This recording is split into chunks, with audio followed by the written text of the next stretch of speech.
Well, a woman in Oxford is recovering from a lightning strike. It happened around 4 yesterday afternoon as some strong storms moved through that area. WMTW News 8's Katie Thompson spoke to the woman, and she is live now in Oxford with her story. Katie?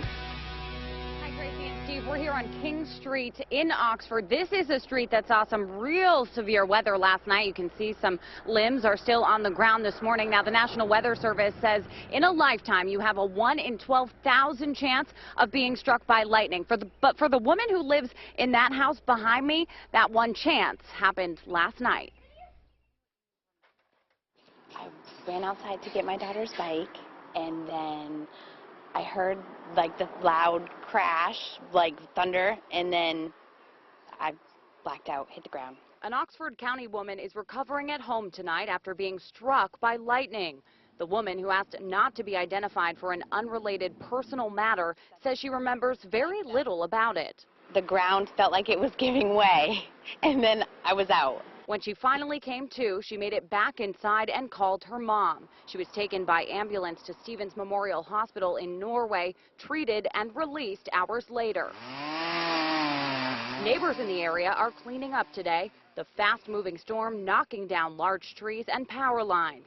But it was the lightning that some say was the most impressive and maybe the most damaging part of the storm. Lightning struck our power lines and took out our transformer.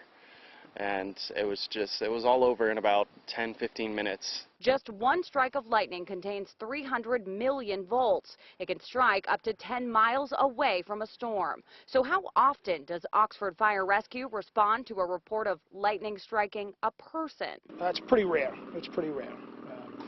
I don't have a specific number, but it's pretty rare. Captain Sean Cordwell says the department responded to about 12 calls during yesterday's storm, mostly down trees and power lines. Only one injury, the lightning strike, and doctors tell her she should be okay.